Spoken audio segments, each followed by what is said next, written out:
Hi friends, welcome to my channel. TET exam க்கு prepare பண்ணிட்டு இருக்க ஆசிரியர்கள் அனைவருக்கும் வணக்கம். நாம இந்த வீடியோவில் TET பேப்பர் 2 சயின்ஸில் கேட்கக்கூடிய கண்டிப்பாக இதிலிருந்து கொஸ்டின்ஸ் வர வாய்ப்பு இருக்குது.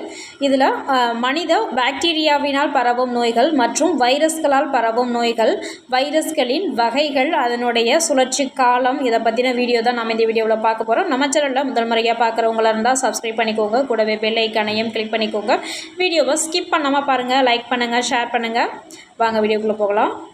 ஜீசெல்லோசிஸ் பேசிலரி சீதபேதின்னு சொல்கிறாங்க. இதனுடைய நோய் காரணி ஜீசெல்லா சிர்ச்சினா.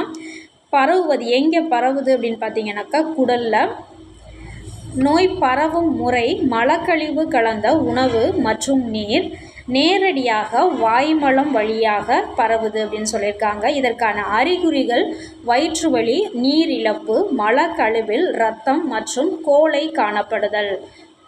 அடுத்தது ப்ரோபோனிக் பிளேக், கருப்பு மரணம் அப்படின்னு சொல்கிறாங்க. ஆரணி யர்சீனியா பெஸ்டிஸ். இதற்கான நோய் பரவுவது நிணநீர் முடிச்சுகளில்.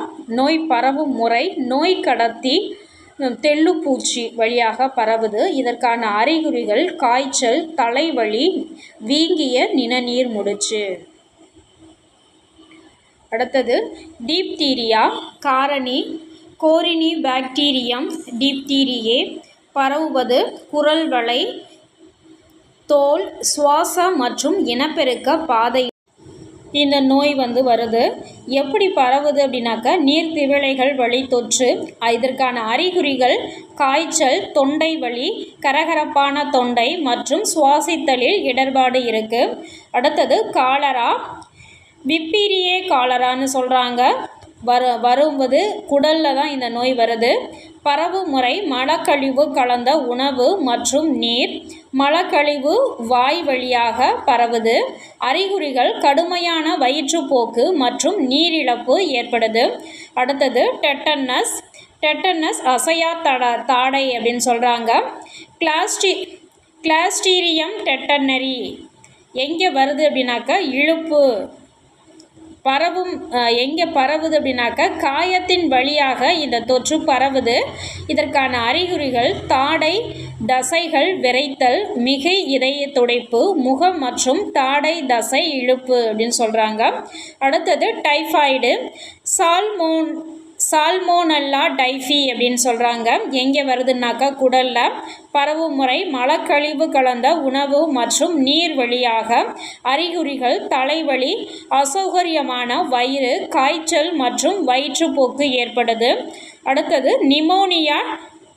இதற்கான நோய் காரணி பார்த்திங்கன்னாக்கா ஸ்ட்ரெப்டோகாக்கஸ்னு சொல்கிறாங்க. நிமோனியே. பரவுவது நுரையீரலில். எப்படி பரவும் முறை பார்த்திங்க அப்படின்னாக்கா நீர்த்திவளைகள் வழி தொற்று. அறிகுறிகள் பார்த்திங்கனாக்கா காய்ச்சல், இருமல், வலியுடன் கூடிய சுவாசம் மற்றும் பழுப்பு நிற சளி அப்படின்னு சொல்லியிருக்காங்க. அடுத்தது காச நோய் மைக்கோபாக்டீரியம் டியூபர்குலோசிஸ்னு சொல்கிறாங்க. பரவுவது நுரையீரலில். பரவும் முறை நீர்த்திவளைகள் வழி தொற்று. இதற்கான அறிகுறிகள் மூக்கின் வழியாக அடர்கோழை வெளியேற்றம்னு சொல்லியிருக்காங்க. வைரஸ்களால் ஏற்படும் நோய்கள். நோய் ஃபஸ்ட்டு சாதாரண சளி, தடிமல்னு சொல்கிறாங்க. ரைனோ வைரஸ்கள் நோய்க்கான காரணி. தொற்றும் பகுதி சுவாச பாதை. பரவும் முறை நீர்த்திவளைகள். அறிகுறிகள் மூக்கடைப்பு மற்றும் கோழை வெளியேற்றம், தொண்டை வலி, இருமல் மற்றும் தலைவலி. புட்டால் அம்மை, பொண்ணுக்கு வீங்கின்னு சொல்கிறாங்க. மாப்ஸ் வைரஸ் ஆர்என்ஏ வைரஸ்ன்னு சொல்கிறாங்க. பாராமிக்சோ வைரஸ்ன்னு சொல்கிறாங்க. இதற்கான தொற்று பகுதி உமிழ்நீர் சுரப்பி வழியாக பரவுது. பரவும் முறை உமிழ்நீர் மற்றும் நீர்த்திவளைகள். அறிகுறிகள் மேலான சுரப்பியல் வீக்கம் ஏற்படுதல். அடுத்தது தட்டம்மை ரூபல்லா வைரஸ்ன்னு சொல்கிறாங்க. RNA virus. பாராமிக்சோ வைரஸ் நோய் தொற்றும் பகுதி பார்த்திங்கனாக்கா தோல் மற்றும் சுவாச பாதை. பரவும் முறை நீர்த்திவளைகள். அறிகுறிகள் கரகரப்பான தொண்டை, மூக்கு ஒழுகல், இருமல், காய்ச்சல் மற்றும் தோல், கழுத்து, காதுகளில் ஏற்படும் சிவப்பு நிற தடிப்புகள்.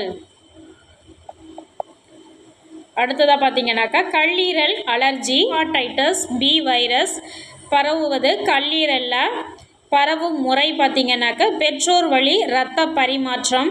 நோய்க்கான அறிகுறி கல்லீரல் சிதைவு, மஞ்சள் காமாலை, குமட்டல், மஞ்சள் நிற கண்கள், காய்ச்சல் மற்றும் வயிற்றுவலி. சின்னம்மை, வேரிசெல்லா, சோஸ்டர் வைரஸ்ன்னு சொல்கிறாங்க. பரவுவது சுவாசப்பாதை, தோல் மற்றும் நரம்பு மண்டலம். பரவும் முறை நீர்த்திவளைகள் மற்றும் நேரடி தொடர்பு. அறிகுறிகள் லேசான காய்ச்சலுடன் தோல் அரிப்பு, தோல் தடிப்பு மற்றும் கொப்பளம். இளம்பிள்ளை வாதம், போலியோ வைரஸ்ன்னு சொல்கிறாங்க. குடல், மூளை, தண்டுவடத்தில் பாதிக்குது. அதனால பரவும் முறை நீர்த்திவளைகள், வாய்வழி மலத்தொற்று. அறிகுறிகள் பார்த்திங்கன்னாக்கா காய்ச்சல், தசை விரைப்பு மற்றும் வலுவிழத்தல், பக்கவாதம் மற்றும் சுவாச கோளாறுகள். டெங்கு காய்ச்சல், டெங்கு வைரஸ் அல்லது ஃப்ளேவி வைரஸ்ன்னு சொல்கிறாங்க. தோல் மற்றும் இரத்தத்தில் பகுதியில் பரவுது. பரவும் முறை நோய் கடத்தியான ஏடிஸ் ஏஜிப்டிஸ் கொசுக்கள் மூலம் பரவுது. அறிகுறிகள் திடீரென தொற்றும் அதிக காய்ச்சல், தலைவலி, தசை மற்றும் மூட்டு வலி. சிக்குன்குன்யா, ஆல்ஃபா வைரஸ், டோக்கா வைரஸ் பாதிப்பது நரம்பு மண்டலத்தை. பரவும் முறை நோய் கடத்தியான ஏடிஸ் ஏஜிப்டி கொசுக்கள் மூலம். அறிகுறிகள் காய்ச்சல், மூட்டு வலி, தலைவலி மற்றும் மூட்டுகளில் வீக்கம். அடுத்தது மலேரியாவின் வகைகள். இதில் மலேரியா வகைகள், அந்த நோய்க்கான காரணி, அந்த சிவப்பணு சுழற்சிக்கான காலம் கொடுத்துருக்காங்க. இதில் நோயை கொடுத்து சிவப்பணு சுழற்சிக்கு நேரம் கேட்கலாம், இல்லை நோய்க்கான காரணி கேட்கலாம். மிஸ் பண்ணாமல் பாருங்கள். டெர்ஷீனியன், தீங்கற்ற டெர்ஷீனியன் அல்லது வைவாக்ஸ் மலேரியா. நோய்க்கான காரணி பி வைவாக்ஸு. சிவப்பணு சுழற்சி காலம் 48 மணி நேரம். குவார்டன் மலேரியா. நோய்க்கான காரணி பி மலேரியே. 72 மணி நேரம் சுழற்சி காலம். மிதமான டெர்ஷீனியன் மலேரியா பி ஓவல் 48 மணி நேரம். அடுத்ததாக வீரிய மிக்க டெர்ஷீனியன் அல்லது குவார்டிடீனியன் மலேரியா. நோய்க்கான காரணி பி ஃபால்சிபாரம். சிவப்பணு சுழற்சி காலம் 36 to 48 மணி நேரம். ஓகே ஃப்ரெண்ட்ஸ், இந்த வீடியோ உங்களுக்கு ரொம்பவே யூஸ்ஃபுல்லாக இருக்கும். தேங்க்யூ ஃபார் வாட்சிங்.